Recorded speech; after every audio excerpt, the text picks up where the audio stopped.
Welcome to Calf Academy, your source for calf care education. Hello, and thank you for watching this module of the Milk Products Calf Academy. The topic for today is going to be a discussion on the benefits of a higher feeding rate in young calves. For a brief overview, what we're going to be talking about today is starting with kind of a retrospective look at what the industry feeding rate has been for the past few decades. We will then move on to discuss rumen development, how it occurs and why it is important, and we'll wrap up with some research supporting higher feeding rates that will revolve around topics that include increasing average daily gain and future milk yield potential. So let's get started with an overview. As we look at industry trends for feeding milk replacer, a pretty distinct evolution is clear. Back at the advent of milk replacer, when it was first introduced to the industry in the 1950s, we were feeding very conservative amounts of milk replacer. As we move into the 80s, we can see that generally folks are feeding 1 pound of powder per day or 1 pound of dry matter per day, and that would be equivalent to an 8-ounce feeding rate. Later, as we moved into the 2000s, we got a little more liberal with our feeding. We were then feeding about 10 ounces of powder per feeding, or 1.25 pounds of powder or dry matter per day. Currently, and around 2010 to 2012 and later, there's really been a push and an increase of about 1.5 pounds of dry matter per day, or 12 ounces per feeding, and we've even seen feeding rates increase beyond that in recent years. In addition to increased feeding rates of milk or milk replacer, there's also been a focus placed on multiple other things as it pertains to how we feed the calf. Really, in summary, we've started to look at the calf more like we do the cow in ways that we feed her or him. We've looked at individual nutrients and the right amounts of those nutrients. So lately there's been a lot of interest in fatty acid profile of the milk replacer, in amino acid profile of the milk replacer, and also a lot of work on not only the source of protein and fat, but the ratio of protein to fat. In addition, a lot of focus has been put on benchmarking growth rates, because if you think of it, average daily gain or growth is the calf's version of the cow's milk yield. It's our way of gauging that calf's performance, and that type of data has been really used quite frequently in the field to formulate new diets and new milk replacers. And finally, as the industry continues to evolve, there's been a lot of focus placed on calf management. Things such as, how do we correctly manage an auto feeder? What's the right way to house and ventilate our calves? And how do we ensure that our feeding equipment is sanitary so that we're not spreading infection from calf to calf, are all things that have come under a lot of research attention in our industry lately. As you recall earlier, I did say that lately there's been a push for an increased feeding rate beyond that of 1.5 pounds of powder per day. And while some companies certainly are pushing that, overall, it's a trend we've noticed in the industry already. If you look at the data from the National Animal Health Monitoring Survey, or the NAHMS survey conducted by the USDA, and we look at a weighted average across all farms, that's in the bottom right cell on the screen you're looking at. If we look at the total amount of milk, liquid milk or milk replacer fed, and assume a 12.5% solids rate, we're looking at a 1.58 pounds of dry matter per day on those operations, on all operations across the U.S. that were surveyed. But if we look at just our largest farms, some may be considered progressive, we're actually at we're past 1 3/4 pounds of dry matter intake or milk replacer powder intake per day, which is quite an increase from where we were a few years ago at 1.5. So as an industry, it's important for us to realize that the practice of feeding calves a higher rate has already been pretty widely adopted.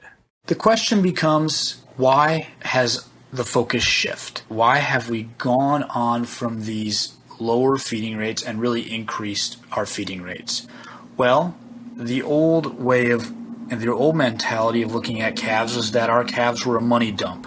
And generally we considered them a waste of money that was, or a nuisance at times on some farms, depending upon your attitude, and that there was no return on investment until those heifers calve in or if we sell them.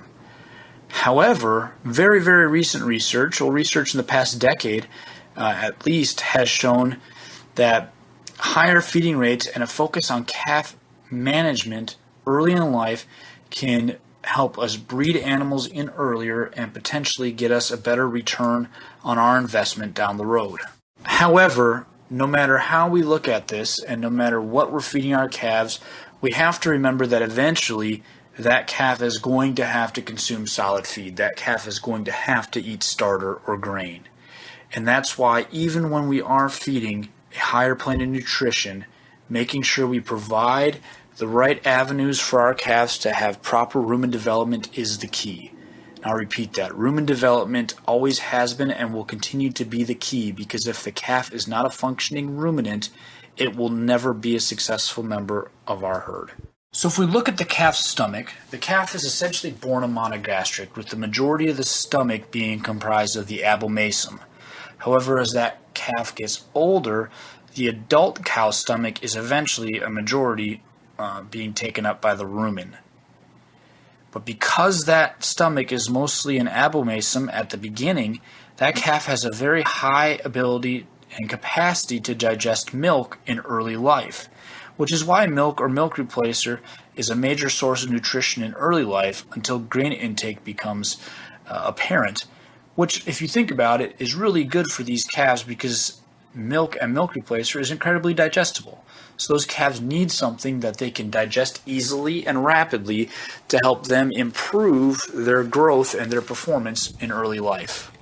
So in terms of rumen development, there's really two things we're looking at. We're looking at rumen size and papilla development. Rumen size increases as the animal gets older. That happens regardless of diet. We just have a greater mass. But rumen size is also a function of rumen musculature, which is increased by things such as hay or bulk forages. Papillae development is the most important part of rumen development early on, because those papillae are what are going to allow our calves to digest nutrients efficiently. If you look at the image on the right of this slide, we essentially are going from the top left image to the bottom right image in a very short period of time. Those are papillae, and that's our goal. And the development of papillae is very highly diet dependent. And that development is dependent upon volatile fatty acids. Volatile fatty acids are a result of rumen fermentation, or the fermentation of grain in these young animals. Our main three VFAs that we're concerned about in young animals are acetate, propionate, and butyrate. Butyrate and propionate arise from the fermentation of starch and sugar, and they also have the greatest stimulatory effect on papillae development, butyrate especially. So by getting grain into these calves and ensuring that no matter how much we feed them, grain intake is still there and still present, we can start to begin the development of those papillae very early. I show you these pictures for a reason. The top image is a picture of the rumen of a 6-week-old calf where she was fed milk and grain, and you'll notice there's some grooving and the papillae are pretty visible. However, if you look at the bottom picture, this is a calf from the same trial, a rumen, where she is 6 weeks old and only fed milk. So you can see if we don't feed any grain to these calves, they do not develop papillae, and these are the types of decisions in early life that are going to set that calf back for the rest of her life. So in order to optimize rumen development, we need to make sure that the calf has a highly digestible starter, that starter is palatable, that is fresh, and it's free of fines. Often get asked, what's the ideal protein percent in a calf starter? Well, that's dependent on the type of milk replacer and the plane of nutrition being fed, but it's also still widely debated in the industry. Another thing that's necessary for rumen development is the presence of clean, fresh water. Calves like water, they'll drink water, and water and grain intake drive each other. As water intake goes up, so does grain intake. Another feed stuff that's often offered in early life is hay. While hay certainly can provide some nutrition to the calves, it's not recommended very early in life because hay is not as nutrient dense as starter and especially not as nutrient dense as milk. And hay is not going to provide much in terms of rumen development. It's going to develop the musculature of the rumen, which we don't need as desperately as we need rumen development and papillae development in early life. So for that reason, although hay may be offered in some instances, it's recommended to wait at least until after weaning to provide that to the young calf. Well, as you'll recall, I said, the old way of thinking, or the way things were done decades ago, was that calves were a hassle to feed as they didn't provide any return on income for 2 years. Well, now we're going to talk about why we might want to look at things from a different perspective and talk about some research that supports higher feeding rates and why we may want to consider trying to get our customers on this bandwagon. What we're ultimately trying to do here is feed a healthier calf. We want to grow a larger calf, a calf that has a bolsterous immune system and that can handle any immune insults that come its way. So first we need to figure out the type of diets that grow calves well and grow calves efficiently. And for that we use the NRC model. This model was developed by the Nutritional Research Council and it allows us to predict gains.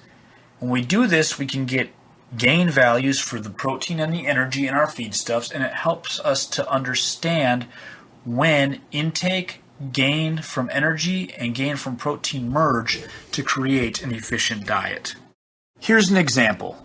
This is a 20% protein, 20% fat milk replacer fed to a 100-pound calf at 68 degrees Fahrenheit. What you'll see across the x-axis on the bottom is our feeding rate. And you'll see that as we feed more, both lines increase to the right. So our gain overall is going up. But this dark line is protein allowable gain, and this green line is energy allowable gain. Now the calf is always going to gain at the rate of whatever one of those bars is lower. So as you can see at the far end, at 2.25 pounds feeding rate of dry matter, we have a clear disadvantage in protein allowable gain at about 1.5, and that's what that calf will gain. If you'll see at 1.25 pounds of powder, that's where energy and protein allowable gain are equal, which means there's no wasted protein or energy for that calf, and she is gaining at a very efficient rate. This is some of the things that the NRC can help us to determine. If you look at what happens when we just increase protein by 2%, we're now feeding a 22% protein, 20% fat, you can see that point where our protein and energy allowable gain merge has increased to nearly 1.5 pounds of powder. So for this type of milk replacer, we get our most efficient type of gain by feeding it at 1.5 pounds per head per day. Now let's look at a milk replacer that would be considered fairly typical for a higher plane of nutrition or an enhanced feeding program. Here we're feeding a 2618, so high protein, lower fat, and we can see here that somewhere between 1.5 and 1.88 pounds of powder per day, we hit our most efficient gain. And that gain is closer to almost to 1.5 pounds per day. Now again, this does not include starter intake. So this slide is a little bit confusing, but I want to take a second here to discuss some more examples about calf growth based on energy from the 2020 milk replacer based off the NRC model. So if you look at our screen as it stands, we have a box in the upper left-hand corner and a box in the bottom right. In the upper left, we're feeding either 1.25 pounds or 1.5 pounds of a 2020 milk replacer per day. That 1.25 is providing 2.69 megacalories per day of metabolizable energy to the calf, and the 1.5 pounds of powder is providing 3.23 mcals of metabolizable energy per day. When we feed the milk replacer at 1.25 pounds per day, that metabolizable energy provided there is supporting 0.78 pounds of average daily gain for a 100-pound calf. If you follow the arrow over to the right, you can see that that is somewhere between our second and third row. When you look at the 1.5 pounds of powder per day, the metabolizable energy from that is able to encourage a growth rate of 1.14 pounds per day of average daily gain. If you follow that over to our table on the right, you'll see that that falls somewhere between our third and fourth line. Now, if you think about this, we're feeding an extra 0.25 pounds of powder per day, but we're getting more than that per day in gain. We're actually getting 0.36 pounds of powder per day, or gain per day, body weight gain per day. And if you remember back to the previous slide, I had said that a 20-20 is very efficient at a 1.25 pounds of gain per day. However, we find that calves fed the 1.5, they experience a much greater growth than 0.25 because ultimately we are providing more energy to these calves. Now, efficiency is a portion of why we see some of the growth that we see, but another portion of this story is total amount of intake as well as how much energy and protein intake there are from that product. Here's another table where we're talking about feeding a 100-pound calf in thermal neutral conditions a 20-20 milk replacer. And this just shows you at different feeding rates across the top what our protein and energy allowable gain per pound per day. And again, this just goes to show, especially if you look at the net daily gain on the bottom, that whichever nutrient provides the lowest allowable gain becomes the limiting nutrient, and that's what the calf will gain. When we feed a 20-20 at 1 pound of powder per day, energy is limiting, so that calf will gain 0.39 pounds. When we feed that same 20-20 at 2 pounds of powder per day, protein becomes limiting. She has 1.3 pounds of allowable protein gain, so she will gain 1.3 pounds per day. Now, all this talk on gain in terms of getting an animal to hit her breeding age or breeding weight early is all fine and dandy, but there are some very significant differences based off the timing of that gain, and I hope to illustrate that here with two distinct studies. This first study was done at Michigan State, and they looked at calves fed post-weaning but pre-puberty. So these calves went on diet at about 290 pounds, and they stayed on that diet until they were confirmed pregnant. The diets were either a more restricted diet to gain 1.75 pounds per day or more liberal diet targeted to gain 2.6 pounds per day. Now you will notice the 105 heifers does not add up to the 35 plus 35. There's another aspect to this trial that involved BST that we're not talking about here. After that feeding phase, all animals were treated the same. So if you'll look, this is a little bit of a confusing graph, but we have average daily gain not all on the periods left, of life are created which is equal. denoted by the black bars. University of So you'll Illinois, see our where low they group were gained looking at 1.7 calves pounds per fed day, during the and pre-weaning our high group period. gained 2.69 Here they were pounds per feeding day, two which is different pretty diets. similar to what the They diets had are formulated a to do. control So those diet calves and an grew at a intensive much diet. greter rate. The control diet However, is when fed we look at the milk 20 yield, which is on the right 20 and milk depicted by replacer the white at bars, 1.5% when our of body calves and they were gained fed at a that faster rate for 5 during the weeks. post-weaning and The pre-pubertal intensive phase, was we fed saw about a 2,000 pound at 2% drop body off weight, in milk yield for the which was first then increased lactation. to 2.5% So yeah, body weight. we from grew the those second week calves on, faster, and then but they were it didn't fed matter that for because 6 we weeks. lost a lot of the milk calves that in were fed first the lactation. 20 were fed a product that had a higher protein, they were fed it at a higher rate, and they were fed it for longer. And this was for this pre-weaning phase, which ended at the end of 6 weeks. So you'll see again here, based off the top line of our table, that calves fed the intensive treat had essentially double the gain of calves fed the control treatment. Interestingly though, these calves were not different in age or weight at first calving, but calves fed the intensive treatment in early life definitely had an advantage in first lactation milk yield by about 3,000 pounds. So while feeding for an increased rate of gain post-weaning does not have a positive impact, it appears from this study that if we feed calves at a higher rate of gain, a higher plane of nutrition in early life, we can have an impact on future milk yield. And some folks might consider this study at the University of Illinois a fluke, But as you can see here, this study and this type of data has been repeated over and over. This is just an example of a few studies, but there's multiple studies out there that have shown when we feed calves better in early life, they produce more milk in their first lactation. Now the question becomes, why do calves produce more milk in their first lactation when we feed them better as babies? Well, if we're going to look at what might be responsible, it makes a lot of sense for us to look at the mammary gland, and perhaps what we're doing to these calves by feeding them better in early life is having an impact on how the mammary gland develops. Before we can look at the mammary gland, we really need to understand a little bit about the mammary gland and what's going on in early life. First thing to understand is that when the calf is born, the mammary gland is essentially non-existent. It's really, just think of a little bread tie or less, a little string sticking up from each teat. And the mammary gland then develops quite intensively over the next few weeks and months of life, and a lot of this is due to the presence of estrogen.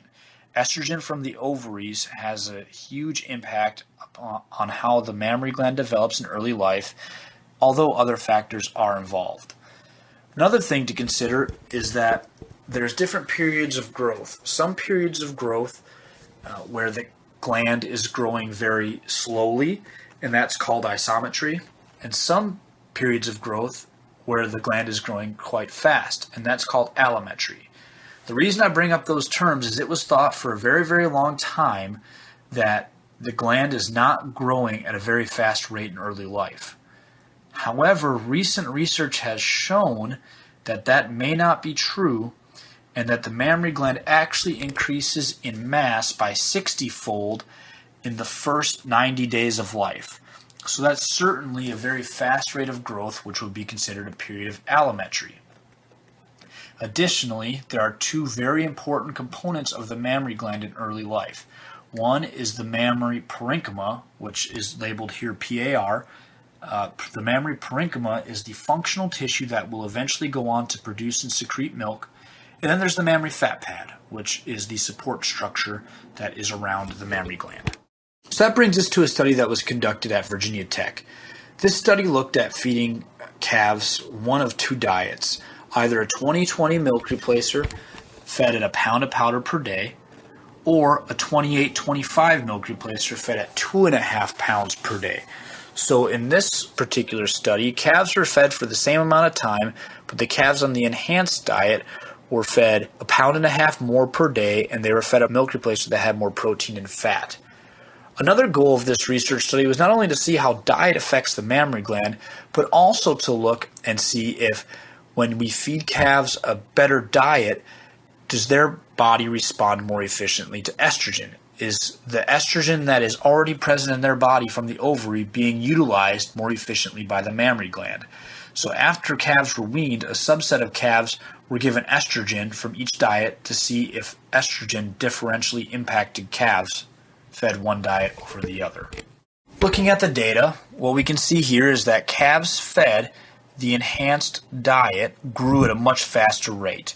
Actually, calves fed the control diet in this study lost weight for the first 2 weeks, but we can see here that we've got a huge weight advantage at weaning. We're talking upwards of 40 pounds for these calves that were fed the enhanced diet compared to the control diet. So what this tells us is that the diets were effective in creating two different sets of animals here. One interesting thing that this trial did note, they were trying to characterize non-invasive measures of the mammary gland to see if they were of any difference between treatments. And what they did find in this trial was that when they fed calves better, when calves were fed an enhanced plan of nutrition, that teat length, both in the front and rear teats, was increased by the way that calves were fed. Now this is perhaps some of the more interesting data that this group of researchers uncovered. What they found was that when calves were fed a higher plan of nutrition, that both the mammary fat pad, which again is that supportive tissue, and the mammary parenchyma, which is that functional tissue that will go on to produce and secrete milk, that the mass of those tissues was significantly increased in calves fed better. Now what this means is that at this point there was more support tissue and more functional tissue present in those calves. And that increase in functional tissue was actually an increase of nearly 7.5-fold which is quite a significant amount of tissue, especially in those young animals. They say a picture is worth 1,000 words.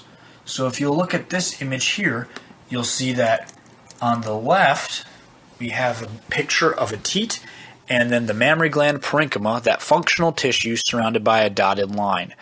And you can see there's some present. It's a little bit darker brown in color, but that's what was there at week 8 that in those calves that were fed the restricted diet, and that's what would go on, the tissue that would go on to produce and secrete milk later in life. If you'll hit the next button and let the animation play, you'll see that white box on the right removed, and you'll now see a teat with some parenchyma from a calf that was fed an enhanced plan of nutrition.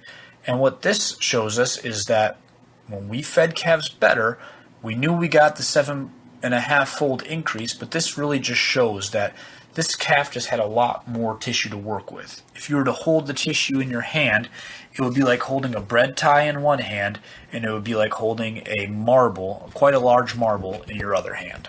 And that's a huge increase in functional tissue. I'm not going to spend a lot of time on this slide, but this study also looked at the composition of the mammary parenchyma, which is highlighted in yellow. And what they wanted to know was, okay, this is all fine and well if we can increase the mass of the mammary parenchyma, but if it's just fat, that probably doesn't mean anything. And what these researchers found was that when we fed a higher plan of nutrition, that the composition of the mammary parenchyma was not impacted. That we still had the same ratio of protein, DNA, and fat as we did to the calves that were not fed the enhanced plan of nutrition, which says we can increase size of the mammary parenchyma by feeding calves better without causing a detriment to the composition of that gland. The final question these researchers wanted to answer was, when we feed calves better, do they respond more efficiently to the stimuli that are present in their body? The stimuli that was used here was estrogen. So what we see here, that bottom bar on the left is the mammary gland parenchyma from calves fed the restricted diet. The black bar in the middle is the parenchyma of the calves that were fed the extensive or the enhanced diet. So what we can see here right out of the gate is that when we fed calves better, they had more parenchymal mass. Now the other two bars correspond to those diets, but with calves given estrogen. And what you can see here is that when calves fed the restricted diet were given estrogen, there was an increase, but it was not significantly different from the calves that were fed the restricted diet. When we look at the calves that were fed the enhanced diet and given estrogen, we see an increase, which is the far right bar, far above that of any of the other calves, and this was significantly different from all of the other treatments. So what that tells us is the calves fed the enhanced diet responded more efficiently to estrogen. So this data taken as a whole is showing us that when we feed calves better, it appears that we are creating a mammary gland in the calf that is essentially primed to respond to stimuli already present in its body. That response results in a larger, uncompromised mammary gland that will eventually go on to produce and secrete more milk, which can then be used by the producer to make more money, but also help us tell the story as to how what we are feeding in early life is impacting these animals 2 years down the road. But in the end, what does it all mean to the calf? We're feeding this animal a higher plan of nutrition. It's costing us as producers more money, but what does it mean? What it means is we're going to have an increase in available metabolizable energy. That increase in energy is going to increase our gains in our frame size. Those calves are also going to have more energy available to utilize and more energy available to send towards immune insults, which should result and has been shown to result in fewer illnesses in our calves. We also know that we can increase mammary development, we can reduce age at first calving, and all of this is leading to an increase in milk production in first lactation. So what does it mean to the producer? It means more money in your pocket. It means a higher upfront investment, but a greater return on investment from those calves just because we put an extra bag of milk replacer in our animals. So think about that next time you're on farm having this conversation, that it really can and does, if managed correctly, pay for itself. This concludes this module of the Calf Academy presented by Milk Products. Again, the topic of today was why feed an increased feeding rate and justifying higher feeding rates to your customers. I hope you found it beneficial. Thank you. Thank you for completing this Calf Academy course. If you have follow-up questions, please contact your Milk Products National Account Manager.